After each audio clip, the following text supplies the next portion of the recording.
श्री गुरु शरणम श्री गुरु चरण कमलेभ्यो नमः।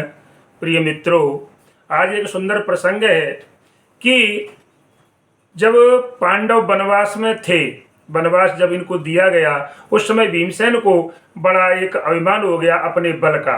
तो देखिए किस प्रकार से भीमसेन के और अभिमान को और चूर्ण किया गया, इसके लिए एक सुंदर कथा है। इसको मैं आपके प्रति कहने से पहले मैं आपसे कहना चाहता हूं कि चैनल को सब्सक्राइब करें, लाइक करें और जो है इसको शेयर भी करते रहें, जिससे कि और भी लोगों को ये कथा जो है सुनने को मिलती रहे।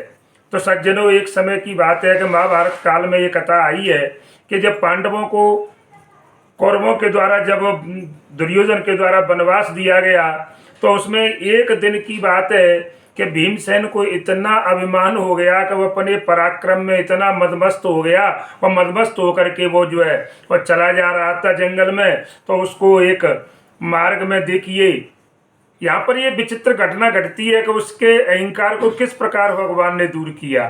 तो उनने देखा भीमसेन ने कि रास्ते में एक बड़ा भारी और बंदर सो रहा है। तो उनको रास्ते में एक बंदर सोता हुआ मिला भीमसेन को। तो भीमसेन ने देखा कि एक बंदर है, तो भीमसेन ने जोर से गर्जना की सज्जनों। तो उस समय क्या हुआ, उस जोर की गर्जना से और भी आंखें जो है खुल गईं, वो जो बंदर जो वहाँ पर सोया हुआ था। तब भीम ने कहा कि अरे भाई, तुम यहाँ से रास्ता मुझे दे दो, मैं आगे जा रहा हूँ, तो यहाँ से हट जाइए। तो उस रास्ते को छोड़ने के लिए कहा। तो सज्जनों, क्या उस बंदर ने क्या सुंदर उत्तर दिया। बंदर बोला, अरे भैया, मैं अब बूढ़ा हो गया हूँ, मेरे अंदर इतनी सामर्थ्य नहीं है कि मैं और यहाँ से हिल सकूँ और आगे के लिए बढ़ सकूँ, मेरे अंदर इतनी सामर्थ्य नहीं है।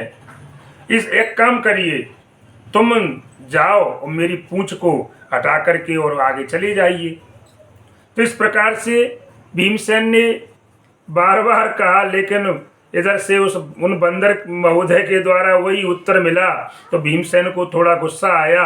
तो उन्होंने अपनी ताकत के बल पर और उनकी पूंछ को, कि अभी तुझको पूंछ के सहित उठा करके यहाँ से फेंक देता हूँ, इस प्रकार से जो है और कहने लगा। तब उन्होंने जब पूंछ उठाई, तो देखिए सज्जनों, पूंछ उठाने की बात तो दूर रही, पूंछ जैसे कि जिस समय और जो जनकपुर में और जब सीता स्वयंवर में धनुष यज्ञ की बात थी, तो अन्य राजाओं से जो लोग दुष्ट राजा आए थे उनसे धनुष, कहते हैं कि एक जमीन को उठाने की बात छोड़िए, जमीन से हिला तक नहीं, इंच भर, उस समय ऐसे ही यहाँ पर जो है और भीमसेन के द्वारा उस बंदर की, अब वो बंदर कौन है, साक्षात श्री हनुमान जी महाराज हैं। तो उस बंदर की पूंछ नहीं उठी।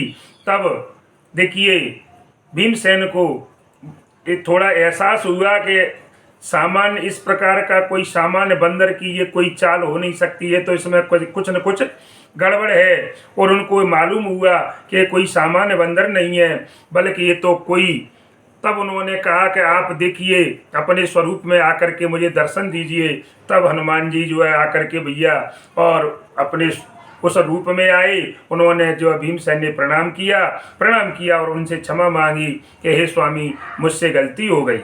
उसके बाद देखिए सज्जनों, आगे कथा में क्या बताया कि भीम ने जो है और हनुमान जी से निवेदन किया।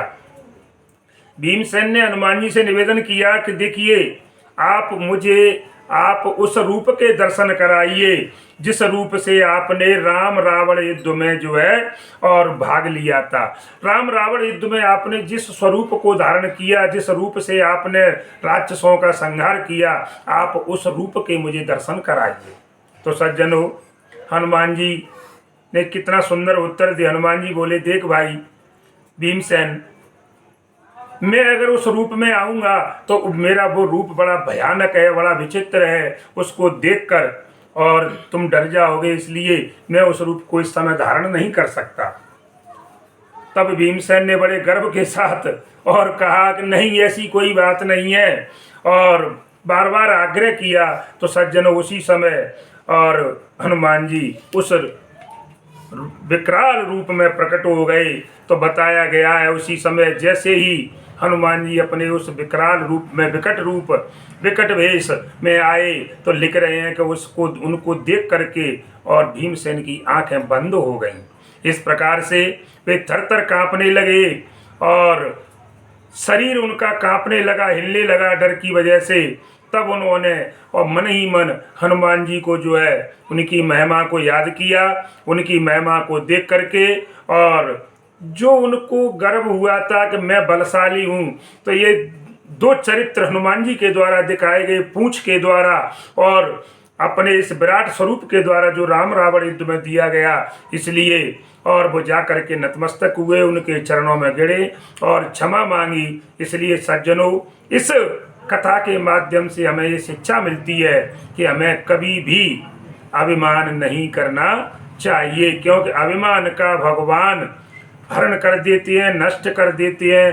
अभिमान करने वाले को नीचाई पर ले जाते हैं, अर्थात उसको अपनी भूल का एहसास हो जाता है। इस प्रकार से सज्जनों, और आज मैं एक आपको विशेष बात बताने जा रहा हूं कि अभी हमने 2-2.5 महीने लगभग हमारे चैनल को गिरिराज मुदगल के नाम से जो आध्यात्मिक चैनल है अभी शुरू किया है, लेकिन आज बड़ी खुशी की बात है कि 21 फरवरी 2023 में आज हमारी बन के अर्थात 1000 सब्सक्राइब जो है पूरे हो चुके हैं आपके सहयोग से।